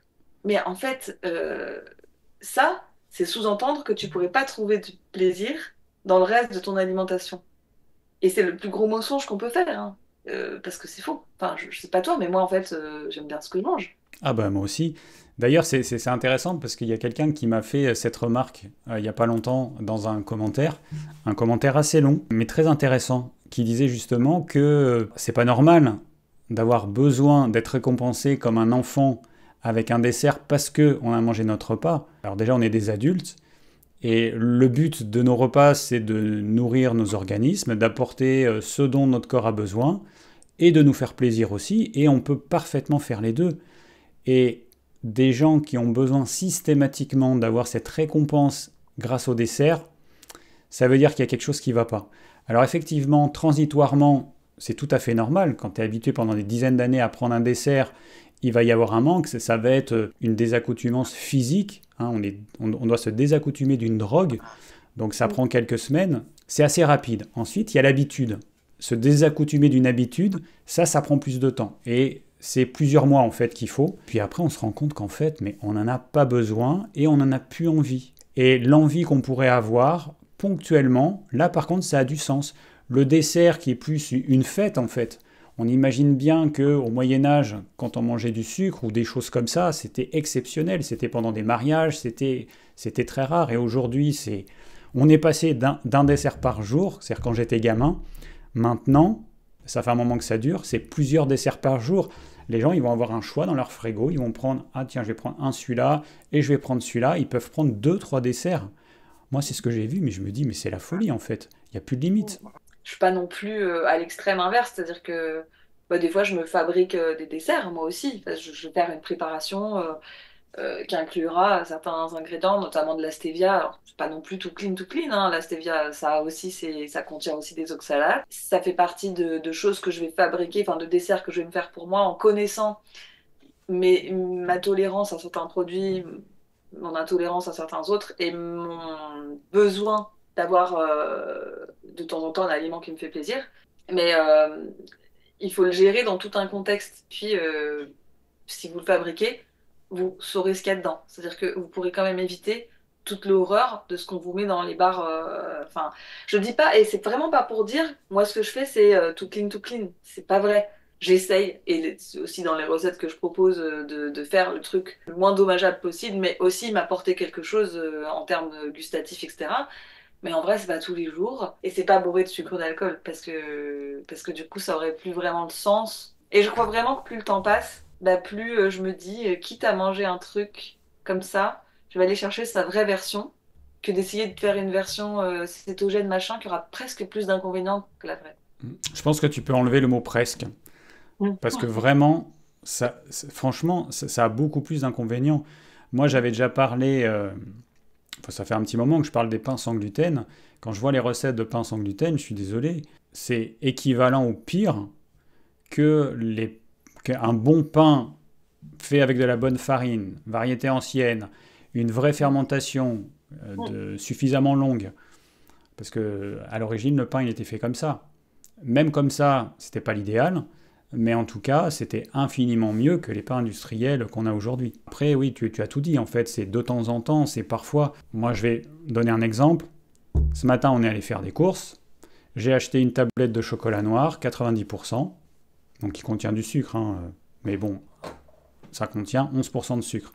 Donc si on mange un carré, ça fait 1,1 g par carré de sucre. Ça reste correct. Puis comme c'est du 90%, on va pas s'enfiler la tablette. Ça reste quand même, voilà, en saveur, c'est quand même costaud. Et donc là, ce qu'on fait, bah, c'est qu'on achète une tablette de temps en temps, un bon chocolat noir bio éthique, et on mange. Et puis quand il n'y en a plus, il n'y en a plus. Et puis, et puis on fait ça de temps en temps, tu vois. Donc ça permet un petit peu de lâcher la pression, parce que c'est clair que l'alimentation, on a des envies, et puis on a ce souvenir, on a vécu pendant des années où on avait ça, et puis on sait que ça existe, on sait qu'il y en a pas très loin. Tu vois, c'est compliqué. Ouais, Donc je ouais. pense qu'il faut jouer sur les deux tableaux. Ok, on est en cétogène, ok, on fait attention, on ne veut pas aller vers des aliments pourris que certains conseillent quasiment quotidiennement. On veut se faire plaisir, mais ça doit rester ponctuel. Et donc cette alternance de je n'en mange pas, et puis je me fais plaisir pendant quelques jours, et puis pendant X temps, je ne vais pas en manger. Pour l'instant, nous, c'est la solution qu'on a trouvée. Voilà, pour pas être frustré et pour faire en sorte que ça puisse durer sur le long terme. Parce que il y a des gens qui peuvent être stricts longtemps, et il y en a d'autres qui ne peuvent pas. Ils vont péter un câble.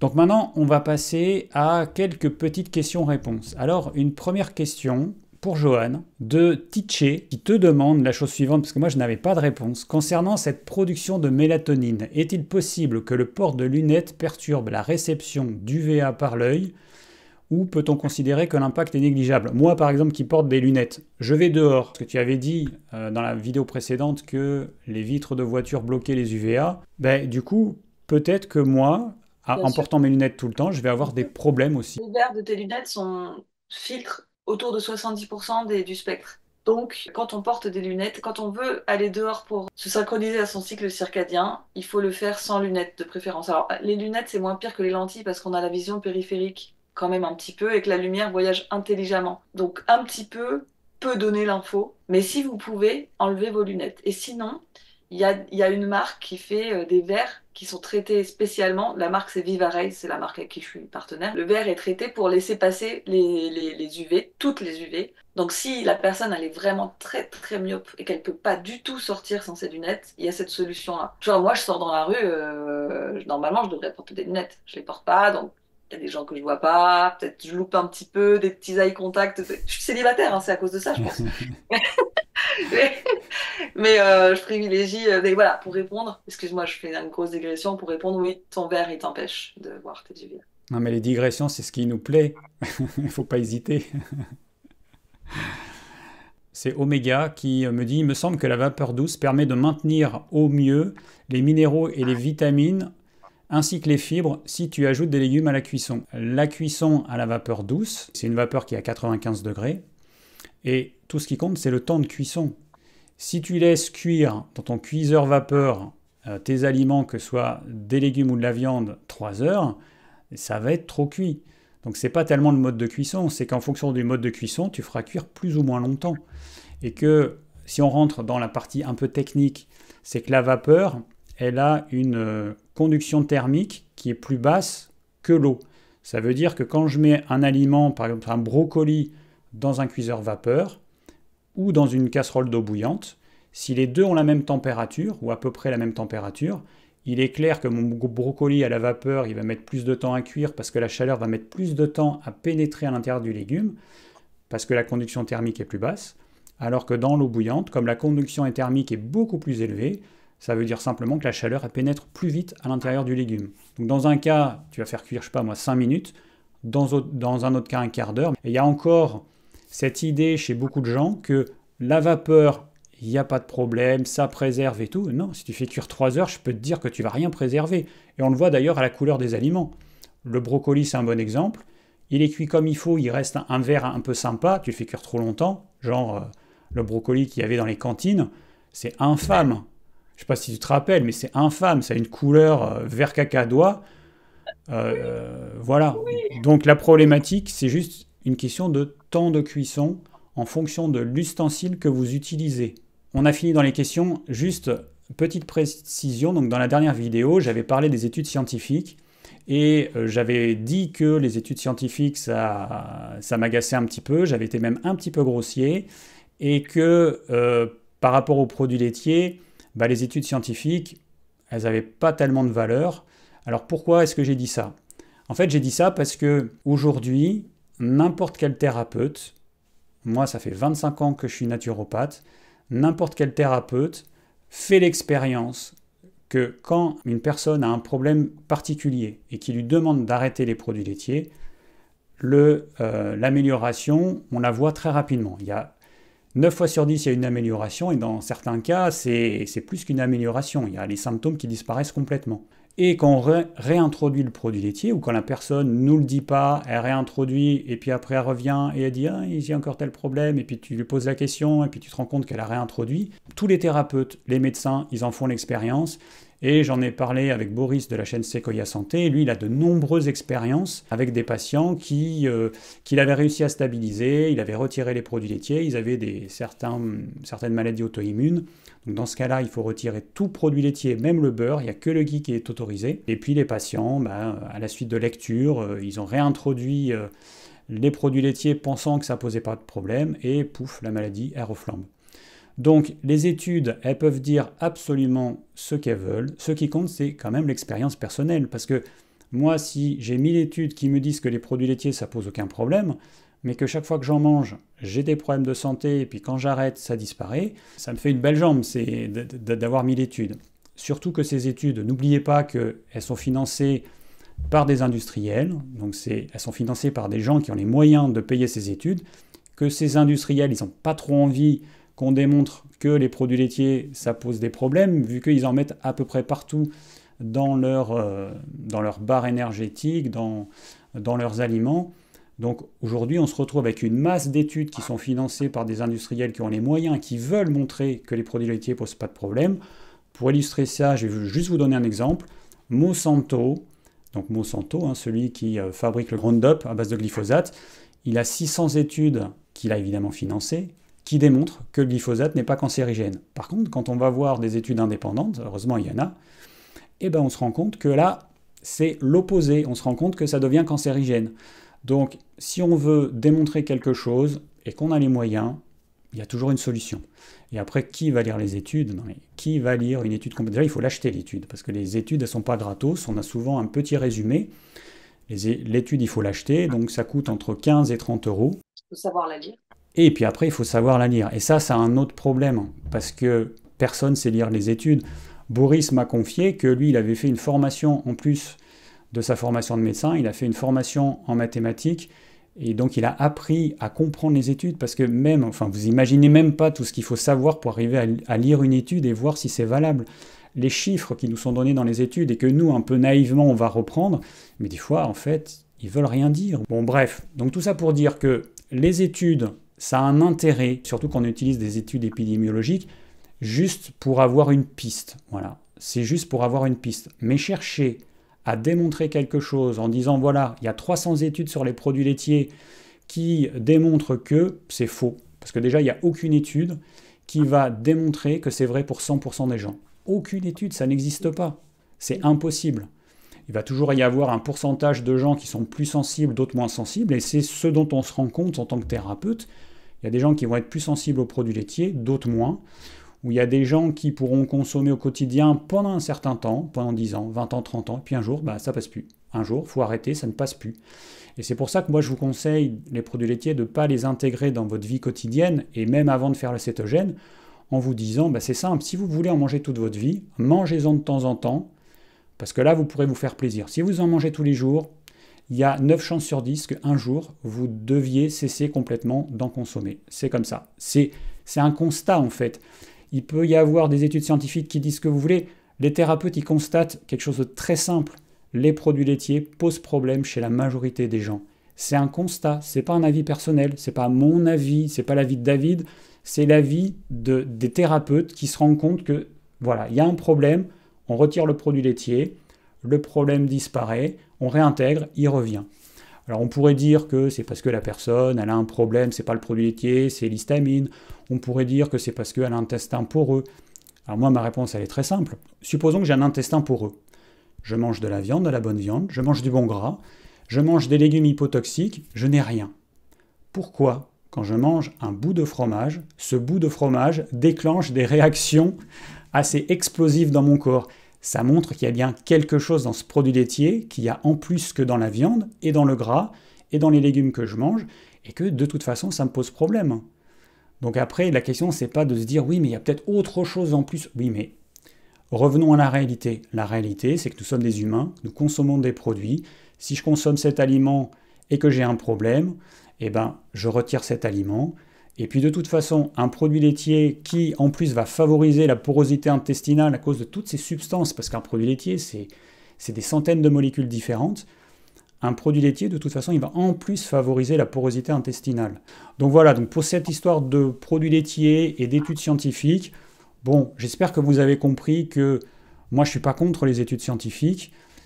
Par contre, je sais très bien que je ne suis pas compétent pour arriver à bien lire une étude scientifique et je mets au défi quiconque d'être vraiment compétent parce que c'est tellement rare, c'est un métier en fait. Il faut comprendre que c'est un métier. C'est un métier de rédiger une étude scientifique et c'est un métier de la lire et de l'interpréter correctement.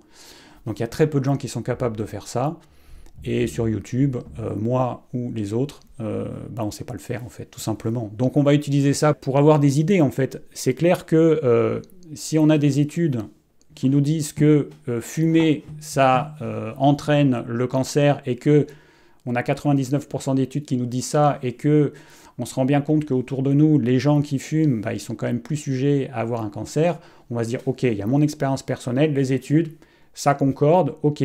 Et si à côté de ça, j'ai des études qui me disent, les produits laitiers, ça pose aucun problème. Et par contre, je me rends compte que ça pose sur moi. Et puis je me rends compte que ça pose sur telle personne, tel ami. Là, je vais me dire, il y a quand même un problème. Et c'est pour ça que ce qui est important, c'est que le bon sens y revienne quand même un petit peu, qu'on arrête de débrancher notre cerveau et de se fier à des études scientifiques comme si c'était la nouvelle religion. Non, je suis désolé, c'est pas possible, quoi. Rebranchez votre cerveau, s'il vous plaît, utilisez votre bon sens, et vous verrez que vous aurez la réponse à plein de choses. Voilà, on arrive au terme de cette vidéo, un petit peu moins longue que la précédente. En tout cas, merci Johan. Comme tu l'as compris, pour moi, c'est pas la dernière collaboration. Ce n'est qu'un début. C'est-à-dire que là, on a pris nos aises, on a fait quelques petites blagounettes. Bon, en tout cas, j'espère que ça a plu aux gens, que ça vous a, comme toujours, appris plein de choses. Et puis, bah, du coup, on se voit dans la prochaine vidéo. On ne sait pas de quoi on va parler encore, mais on va trouver. Hein, et on va trouver un nouveau concept. On va réfléchir à quelque chose de sympa avec Joanne. Et ben, merci pour tout. Bon, allez, à bientôt, Joanne. Merci à tous d'avoir suivi cette vidéo. J'espère qu'elle vous a plu. Comme toujours, si vous avez des questions ou des commentaires, n'hésitez pas. Et je vous dis à très vite pour une nouvelle vidéo.